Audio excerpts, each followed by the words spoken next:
Faith, Fiction, and Folklore, or as we like to call it, the Try F podcast, where we try not to F the podcast up. And today we are doing an update on Epstein because it has been a wild, wild week. And I promised I was not going to let this one go. It's a conspiracy theory, which is why it's on the folklore section. It just happens to be true and in the news at the moment, but that's not my fault. I have said a million times that the reason I follow this is because I was listening to Alex Jones back when he was talking about this before Epstein got arrested. Yeah. And I was so repulsed by the idea that I quit listening to him. And then I later learned that Epstein was real and the island was real and all this crazy crap had actually happened. And so this has always been one of those big conspiracy theories that has annoyed me personally.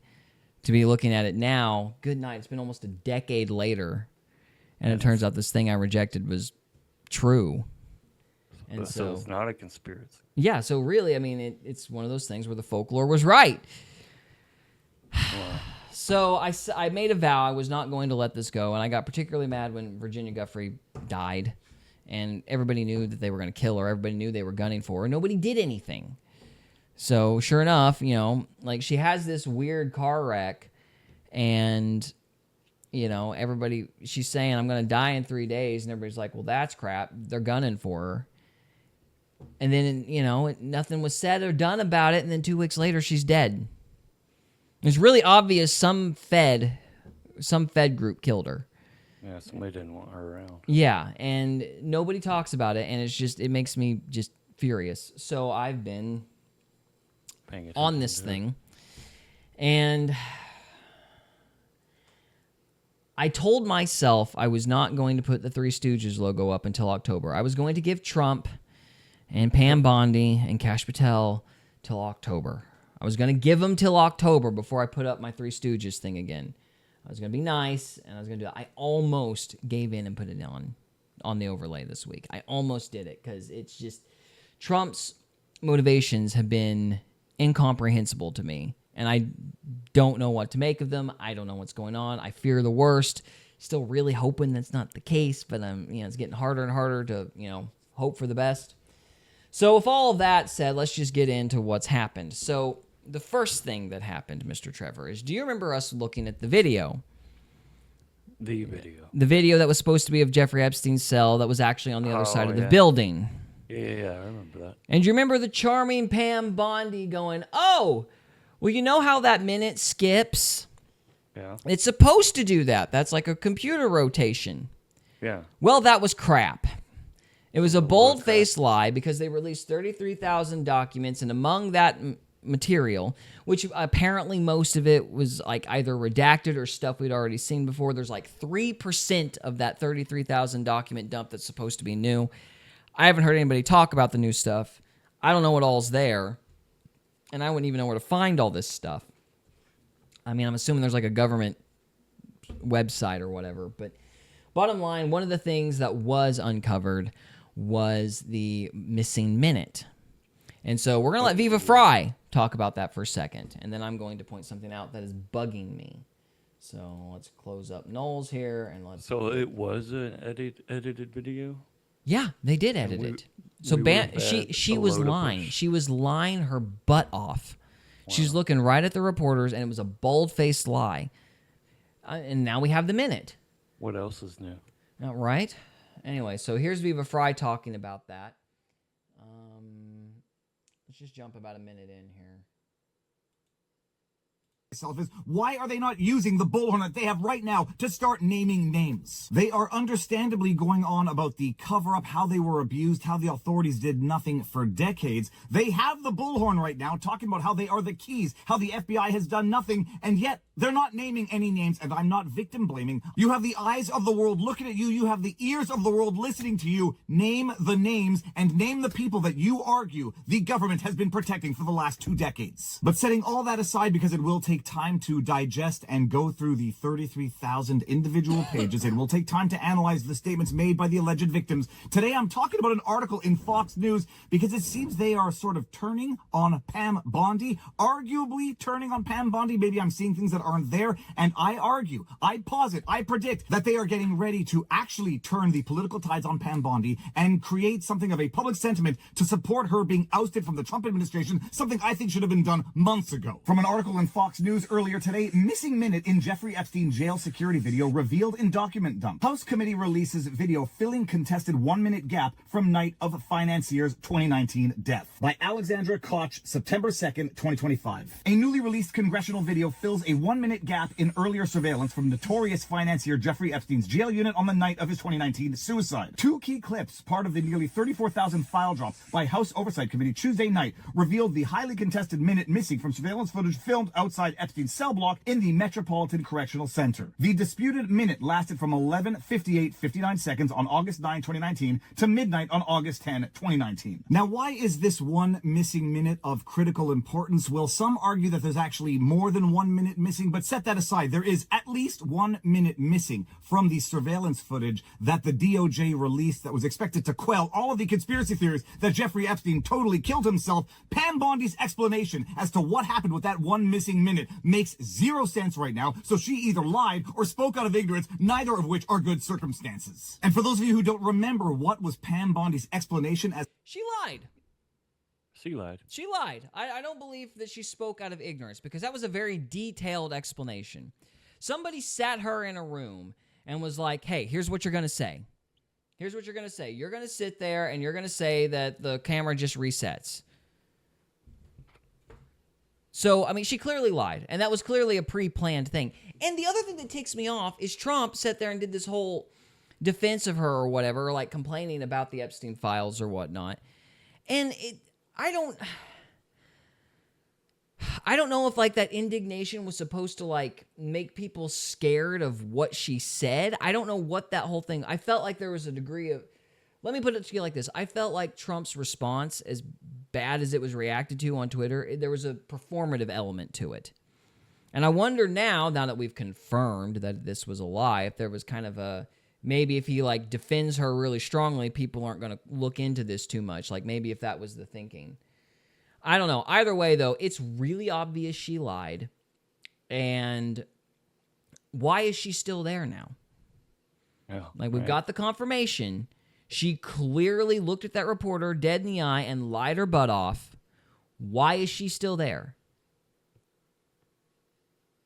I don't know. Don't ask me. It's a good question. It's a good I'd question. let her go. You know, why would you... I found those files, by the way. Oh, did you? Great. We'll take a look at them here just to show them, and maybe I'll try to read them at some point. Yeah. Well, let's look at, because there's one more detail on this video thing I want to look at, and then we'll take a minute and look at those files. Okay. So that one magical missing minute, here it is to refresh your memories. It's sitting on my desk to be reviewed, meaning the file along with the JFK, MLK files as well. That's what I meant by that. Also, to the tens of thousands of video, they turned out to be child porn downloaded by that disgusting Jeffrey Epstein. Child porn. Which nobody believes, by the way. The congressmen that have been listening to the victims this whole week, they don't believe that. They don't believe that it's just his personal CP collection.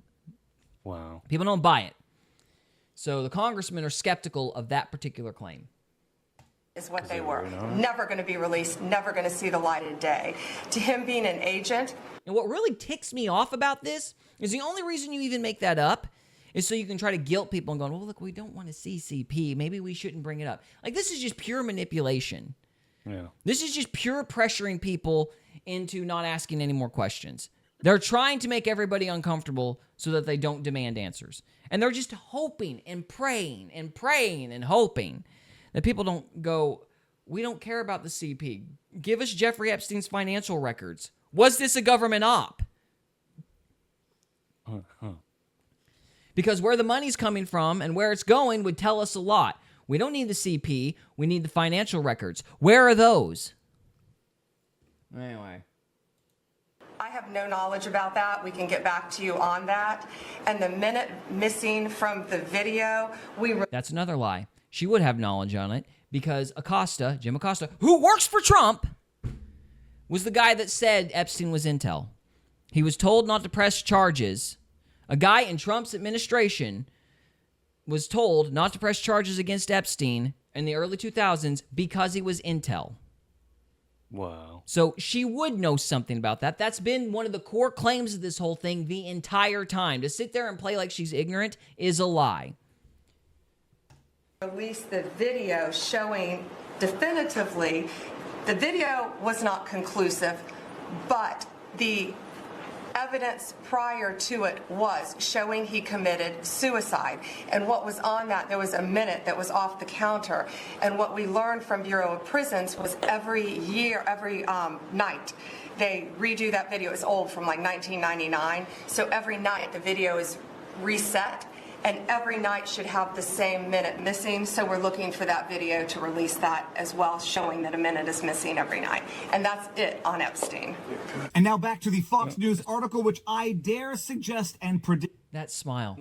Yeah, looking at that, it's almost like she's practiced her lines. Mm-hmm. You know, The whole thing's a canned speech. It's performative. Yeah. Kabuki theater. that's what it seems like. I mean, it just... You know, I don't agree with Trump on everything. I never have. You know, I'm probably more liberal on subjects like immigration. But, you know, I voted for Trump because I didn't think he would lie. Yeah. It's like, I don't have to agree with you on everything. Just don't lie. Like, Yeah. all these other guys lie and act like you're an idiot. So, like, I don't have to see eye to eye on you. Just tell me what's going on. But this... and the Elon Musk thing where, Elon Musk, he's, just mad about the EV vehicle mandate thing. It's like, no, he wasn't. He said he wasn't. Why are you lying? The internet exists. Like, we can check what people said in the past. Like, we know you're lying. Yep. So, like, he's lying now. And that's just the whole reason I voted for him. I didn't have to agree with you. Just don't lie to me. Well, here we are. There we go.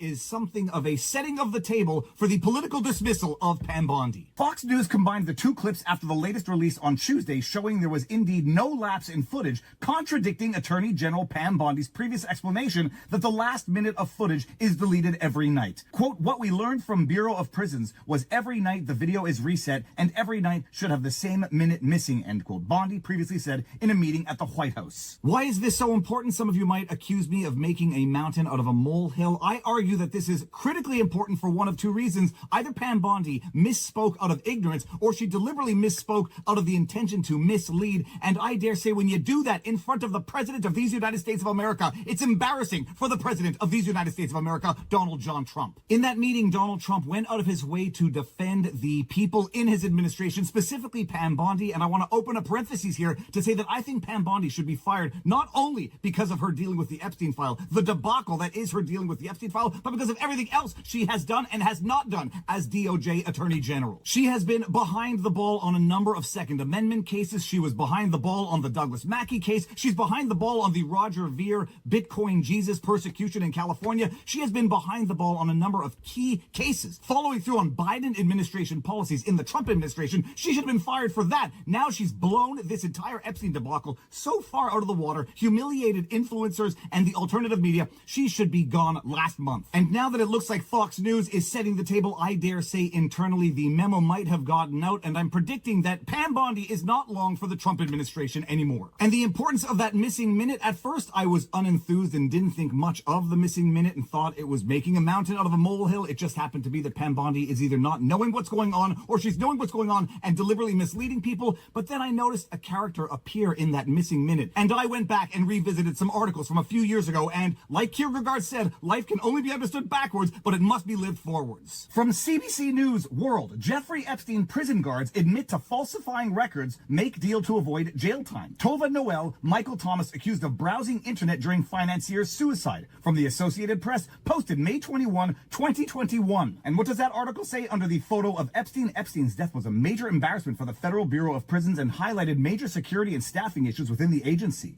During one 2-hour period, both appeared to have been asleep, according to the indictment filed against them. And at the time, I remember thinking this is laughably stupid. They think we're idiots to ask us to believe a series of comical errors. The guards were sleeping, they didn't do the required checks, the surveillance cameras weren't working, or they deleted the evidence, and yet somehow, years later, we are now told, oh, we found some video evidence that confirms he totally killed himself, except it doesn't actually capture the view of his prison cell. I'm pleased to announce that we have successfully recovered the so-called missing minute from the surveillance footage of Jeffrey Epstein's prison cell on the evening that he died. Let's pull that up. As you can clearly see, no one enters his jail cell. As far as the mysterious orange shape that appears here, it's a little orange kitty. The kitty never enters the jail cell. It just stands on its hind legs and does a little dance. You're a good kitty. Who's a good kitty? You're a good kitty.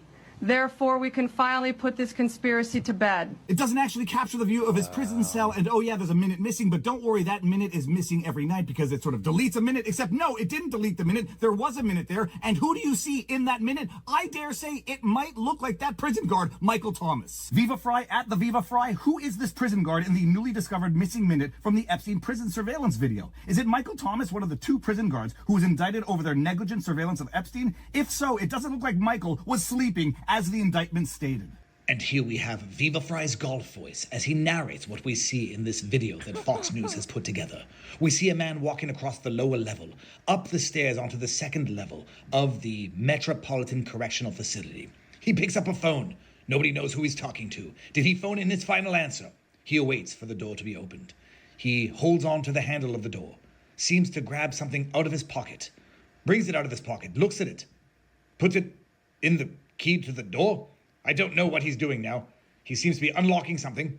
He's gonna reach up and continue holding the handle. He finally unlatches the door, brings it open. We wonder what is behind this closet. Is it a linen closet? Who knows? There's an old commercial from the 80s from the Church of Latter-day Saints about not lying, and it had a catchy jingle. When you tell one lie, it leads to another. When you tell 2 lies, to cover for the other. Then you tell 3 lies. Oh, brother. There's also another expression, what a tangled web we weave when at first we seek to deceive. It seems that the more answers that come out to answer questions that we had previously, the more questions we have arising out of these. What were the prison guards doing? Were they in fact sleeping? Who was that prison guard that now appears in the magical missing minute? And what is going to happen to Pam Bondi? Because I dare say when Fox News starts turning on you, that is an indication that internally the memo has gotten out. You got to get rid of Pam Bondi. Now you've got co-deputy director Andrew Bailey, who was not brought on to be co-deputy director. And I suspect someone's bumping up, someone's bumping out, and we're going to get more answers if we keep pushing for answers in the Epstein file. If you're still watching this and you haven't hit the subscribe button, I don't know what I've got to do to get you to do it. Like, share, subscribe, drop a comment in the comment section below. More important than anything, exercise, eat healthy, sunlight, talk to people in your life, and now you know your vlog. Peace out, peeps. Booyah! I like Viva. He's chipper. He's pretty good. Well, I wasn't suspecting the security guards before. I mean, good night. You want to paint a bullseye on your back. Cut out the 1 minute where the guy... where one particular guy walks into a door. Oh, so what? Was there like a back way and they went in and killed him from the other direction? I mean, Yeah. That's a little weird. Why cut that 1 minute out when it just so happens to be that one guy? I mean, we saw other suspicious characters moving in and out, but that was a little weird. That was odd. But it doesn't matter. The point is that Adobe, like, it was clearly edited. That whole clock resetting thing was crap. Yeah. And it was a bold-faced lie. I don't believe for a second she just didn't know what was going on. She had to make that story up. That's a lie. Weird. Well, that was the first thing that happened this week. No fun. Oh, my gosh. So the next thing... What's the next thing? Well, some of the victims came out. And I'm trying to decide how much of this to play. I think I'm only going to play the unfortunate bit. But we might... Let's see, that's about 9 minutes. It might be too much. So I'm going to just basically recap and then come in at the end of the girl that I was going to listen to's Audio has a new section. feature After, of that course, just blew my mind. we You can listen take a to link this from a ad, YouTube video and plug it which is into going to the sell us something. All right, so let me just key this off. So about halfway through the week, a bunch of victims come out, do a press conference. It was led by Marjorie Taylor Greene and Thomas Massey. So it was one of the larger press conferences to be held out there in a long time. Obviously, people want answers. Bizarrely, though, I mean, bizarre is the wrong word, because basically, here's the problem. You've got what appear to be real victims mixed in with opportunists, and we don't know who's who. And so it seems that there is kind of this movement in, I guess you would call it pro-Trump circles, to negate the credibility of the real witnesses by pointing out the false ones. Oh. And there is a certain amount of like defense being run for the Trump administration for not releasing these files, and it's basically nitpicking their accounts. One guy who I usually like, it was Jeremy from Geeks and Gamers. I usually am a big fan of him, but he was sitting there screaming, "Oh, these girls are so canned." There's one girl in particular who was, real articulate. She was, she was basically very charismatic. And he's like, "This sounds like a canned speech. She's an actor. She's clearly an actor." And I just kind of had to roll my eyes. I'm like, dude, she's a model. Like, people who are models are trained for the stage. Like, They know I what to do I there. was friends Yeah. with Miss Missouri for a long time, and because of our high school, I knew a lot of Miss Missouri people. They're trained to speak. They're trained from little kids to speak. That's part of being a model. Yeah. So yes, she's going to be charismatic. They're trained to talk. That's part of the shtick. Anyway, so I felt like there was a little bit of an over-eagerness to discount these people's testimonies because, I mean, with the emotion there, it's like it puts more pressure on Trump to actually release these files, which he's doggedly not doing. So, anyway, but the cynicism wasn't entirely unwarranted because you did have grifters. And one such grifter, we're going to scan over here. First of all, this girl, I believed her. We talked about her before the show. We're not body language experts, but we kind of look at body language sometimes, and I believe her. I think this girl's scared out of her mind. So we'll watch her for a minute, and you guys can decide for yourselves. Or did I get way too far to the end? 'Cause I'm an idiot. Oh, I think you jumped to the end. Of Yeah, let's just read Deny that a little bit. the crimes against her, who was convicted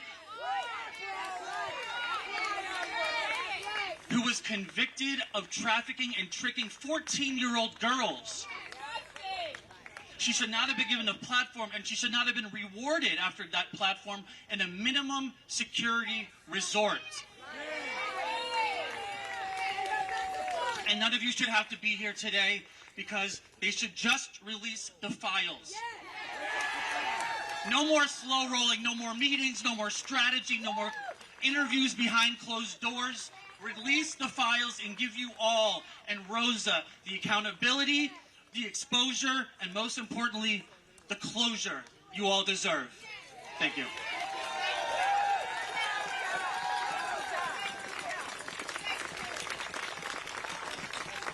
So one of the reasons I believed her is, her body language is very tight. She's clearly holding a lot back. Lots of times when people are being melodramatic, they'll flail out and they'll do exaggerated gestures and that kind of thing. She's very rigid.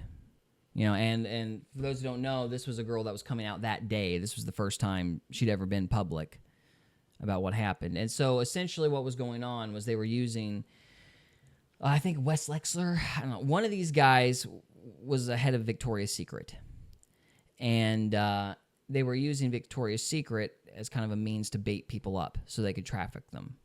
And of course, the real horrible thing about that is these guys had the credentials, you know what I mean? Victoria's Secret's like a legitimate modeling thing. These guys are legitimately connected to it. So it's not like they're hopping on Craigslist and traveling across the country when that was a whole deal. Like, this was a reputable company, and they were thinking they were going to get a legitimate modeling career, and then they were being trafficked into, sex slavery, basically. So there was a number of girls caught up in this. She apparently came out for the first time that day. I found her believable, but, the people who were believable, like this person, were kind of offset by the following speaker. So let's bring her up. This is Gloria Albright. This woman has basically been associated with every fake Me Too type movement for the last 20 years. She is a notorious villain. Huh? Why'd they bring her up? Because I think what happened is the girls, these are not political people. They don't know anything. And so they're wanting to press charges. She's running around charging these big name people. That's what she does. So they just ran to her, thinking they were going to get representation, not realizing she's a crook. But listen to her wording and see if you can spot why everybody was very turned off by her appearance. You think about it before you file a police report. She thought about it and came back the following week and filed the first documented police report against Jeffrey Epstein in 1997. And you all were betrayed because there was no prosecution. Believe women. Let's hear it. Believe women. Believe women. Believe women. And then... Remember, that crap was being shouted during the Kavanaugh controversy. Oh, yeah. Don't believe what's true. Don't do an investigation. Just believe women because they're women. That was the line at the time. And so this is one of the people pushing that narrative. So her presence wound up kind of undermining the entire press conference in the mind of a lot of the people on the right. I kind of think the people on the right were looking for an excuse for it to be undermined, but she is a legitimate problem because she is a notorious crook and always has been. At least in this whole, she's known for being associated with these fake accusations. So, anyway, so there was that, and Matt Walsh said something that annoyed me, so I'm going to address that for a minute.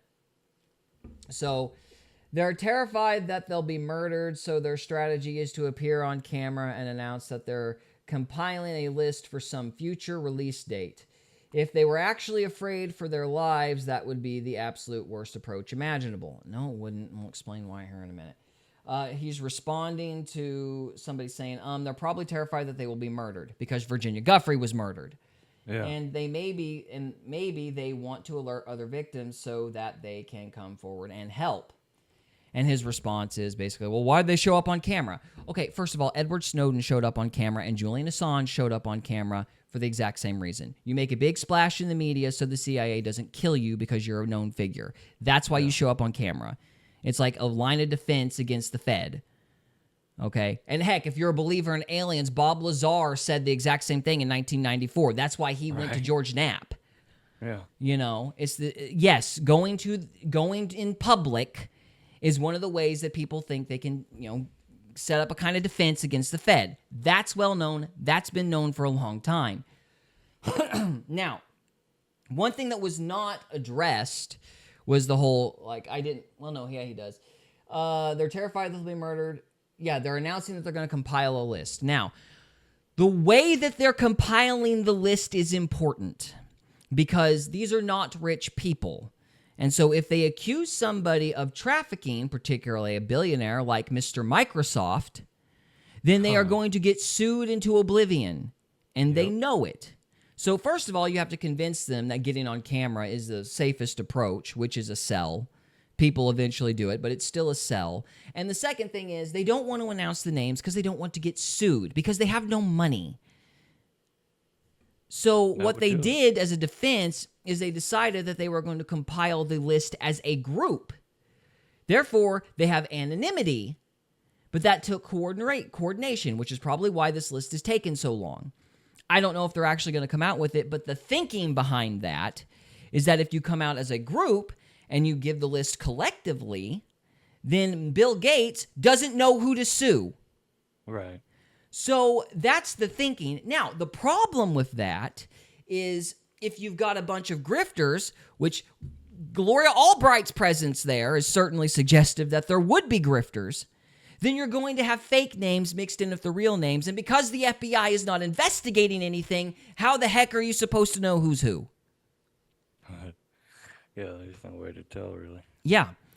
And so this is why this is such a huge screw up on the part of the DOJ, because you're going to have real names. You're going to have fake names. We don't know who's who in this whole deal. We need an actual investigation to figure that out, and they won't do their job. But the idea that the entire group is lying because of this tactic, I thoroughly disagreed with Matt Walsh about. I think Edward Snowden and Julian Assange are perfect examples of why you go to the press to protect yourself. Anyway, and I'm frustrated because I feel like he should know that. I don't know why he would say that. That's just irritating to me. So maybe anyway, a paycheck. Maybe a paycheck. Oh, I don't know. Matt Walsh is usually pretty good, so I'd hate to think it was something that cynical, but that just annoyed me. So anyway. All right, so the last detail that came out this week is it turns out, because we knew that Trump had basically turned Epstein in years ago because of a spat with Mar-a-Lago, and so he was the main guy that was really responsible for getting the guy in jail. Well, Mike Johnson elaborated on that, and it looks like he did it in a screw-up. Apparently, Trump was an FBI informant against Epstein. Oh, wow. Yeah, so that's what seems to be implied by Mike Johnson's comment, so let's listen to that really quick. He's not saying that what Epstein did is a hoax. It's a terrible, unspeakable evil. He believes that himself. When he first heard the rumor, he kicked him out of Mar-a-Lago. He was an FBI informant to try to take this stuff down. The president knows and has great sympathy for the women who have suffered these unspeakable harms. It's detestable to him. He and I have spoken about this as recently as 24 hours ago. So yeah, there's Mike Johnson saying Trump was an FBI informant. That was all over the news, I guess, Friday. And so there's one last detail I'm going to pull up that I forgot to pull up that I should have. But there, like I said, there's been a lot going on this week. Yeah. So, hang on a minute. That is a lot.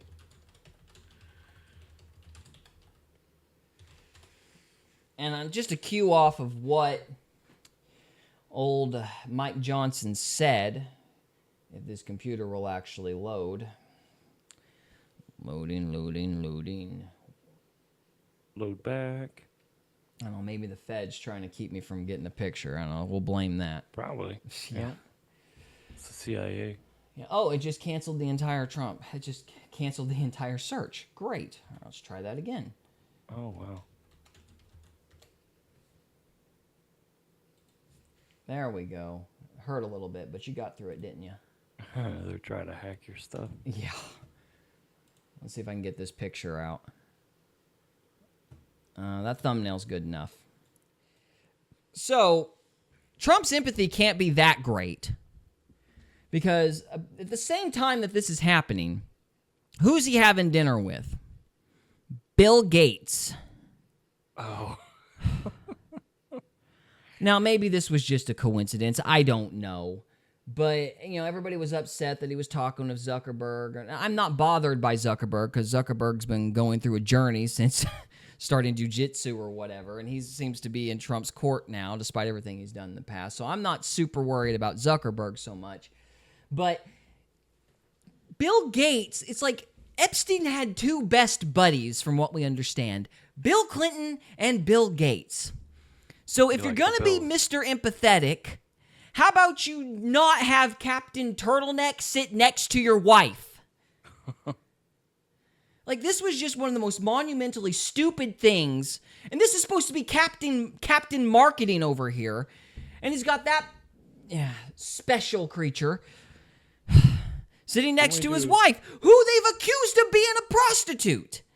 Right. Wow. Oh my gosh! So maybe it was an accident. Maybe maybe it was just a plan, and they all just kind of piled on top of each other. Whatever the case may be, this looked really bad. So that's this week in Epstein.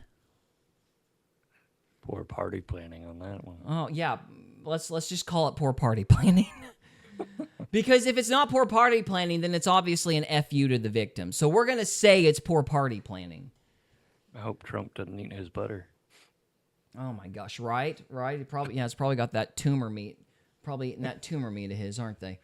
Yeah. So, anyway, Trump's actions during this whole thing have just been so hard to fathom. On the one hand, yeah, he was an FBI informant that threw Epstein, Epstein wouldn't have went to jail if it wasn't for him. That's a big deal.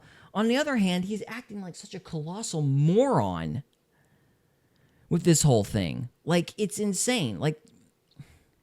The only thing I could think of is, and this is just me speculating, I don't know, but it's guys the people that Epstein was palling around with, it's basically everybody with money. So you got the world figureheads in the World Bank type of deal. You've got, I don't know of anybody specific, but powerful people like what would be in the World Bank. You've got Bill Gates, you've got Bill Clinton, you've got billionaires around the world. Potentially these people could shuffle their money around and crash the economy or something if it looks like they're going to go to jail. And there might be enough of them that they could pull it off. Maybe. That might be what they're trying to keep from happening. Yeah, they might be saying, you keep your mouth shut or we're going to crash the economy overnight, and we can. If Soros can take out the British currency overnight, then we can take you out overnight. So play ball. And so maybe Trump is stuck in a hot rock in a harsh place. He should still release everything. Justice be done, may the heavens fall. I don't care if the economy crashes. These guys need to go to jail. Yeah. But that might be what's going on. I don't know. But this has been just one of the most bizarre things because Pam Bondi should have been fired after that stupid Phase 1 debacle. Right. Why she's there and why she's still there, I don't understand. And the fact that that new minute came out, that proves definitively that she was lying. Yep. Not, I don't know any better. She lied because even if she didn't know what was going on, she acted like she did. So it's a lie. And she made up some bullcrap story about the clocks flipping over because they were from the 90s. That's pretty detailed. To me, that qualifies as a lie. So why she's still there, I don't know. It's just infuriating to me. And the situation just keeps getting worse and worse. But as I said, Trevor, I'm going to wait until October before my Three Stooges bogglehead thing comes back up. It's almost there. It's almost there. Hopefully, we will get the list before then. Hopefully. I don't know. Or at least some information, something, an olive branch, something. I don't know. But why does this matter? Equality under the law. If people are so rich that they can't go to jail when they do something wrong, we don't have a society. Nope. You've got to have equality under the law, or you're a nation of oligarchs, not a nation of laws. Period. Yep. So that's why this matters. Also, I don't want my taxpayer dollars going to child trafficking. Nope. If that isn't too much to ask. That is too much to ask. Yeah, right? I don't know. So I'm frustrated. I'm so frustrated, dude. Yeah. I voted for this guy. I've been on the Trump trains ever since he said fake news. It's been a long time. So to have it all kind of lead up to this is just excruciating for me. Yeah. But, you cannot let these people get away. And the whole freaking joke of it is, Trump started this. If Trump hadn't said anything, this wouldn't be the issue it is. He's the one that brought the list up in the first place. Yep. Why do a 180 now? It makes no sense. Nothing makes sense right now. So I'm baffled. Thoroughly baffled. So, I don't know. You have any final thoughts? Because I'm just rambling. No. You're starting to lose me. I'm starting to lose you. Okay. Well, it's probably a sign that we need to let it go. So, all right, guys. That's all we have for tonight. Thank you so much for watching. If you would be so kind as to subscribe if you liked this show. And, like, share, comment, tell us what we can do better. Tell us to shut up because we're stupid. I don't know. Just engage with us, help the algorithm. It doesn't matter. So, all right, guys, we're done. So thank you all very much for watching. Thank you. And we'll see you next time. See ya. We hope you enjoyed this episode of Faith, Fiction, and Folklore. If you did, we would love it if you would subscribe to us on YouTube or follow us on Rumble. We can also be found on X Instagram, and Facebook. And we are available on Spotify, Apple Podcasts, Amazon Music, and iHeartRadio. Thank you again very much for listening, and we'll see you next time.